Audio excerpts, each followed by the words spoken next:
కాజు పన్నీర్ పులావ్ ఎలా చేయాలో ఇప్పుడు స్టెప్ బై స్టెప్ చూపిస్తాను. ఫస్ట్ పన్నీర్‌ని చిన్న చిన్న పీసెస్‌గా కట్ చేసుకోవాలి. ఒక పాన్‌లో బటర్ తీసుకొని ఉప్పు, కారం వేసి పన్నీర్‌ని వేయించాలి. కొంచెం గోల్డిష్ బ్రౌన్ వచ్చేంత వరకి. తర్వాత పక్కన తీసుకోవాలి. అందులోనే ఇంకొంచెం బటర్ ఏసి కాజుని కూడా గోల్డిష్ బ్రౌన్ వచ్చేంత వరకు వేయించి అవి కూడా పక్కన తీసుకోవాలి.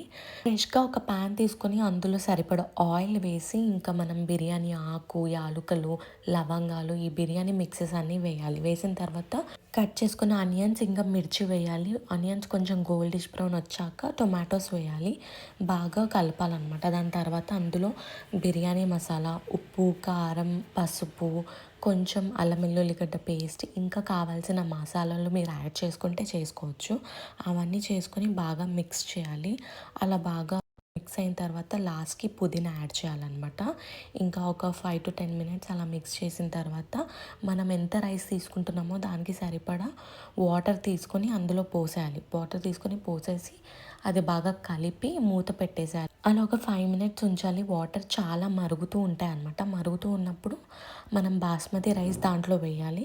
వేసుకుంటూ కలపాలి. కలిపిన తర్వాత ఒక 70% కుక్ అయిన తర్వాత మనం ఈ పన్నీర్ ఇంకా కాజు ప్రిపేర్ చేసుకున్నాం కదా, అవి కూడా అందులో వేసి యాడ్ చేసి మళ్ళీ మూత పెట్టేసేయాలి. మూత పెట్టిన తర్వాత అస్సలు మనం డిస్టర్బ్ చేయకూడదు. ఒక 5-10 మినిట్స్ తర్వాత తీసేసి ఇంకా కింద నుంచి పైన వరకు మసాలా అంతా మిక్స్ అయిందా లేదా అని చూసి కలిపేసేయాలి. So that's it, very simple kaju paneer pulao ready అయిపోయింది.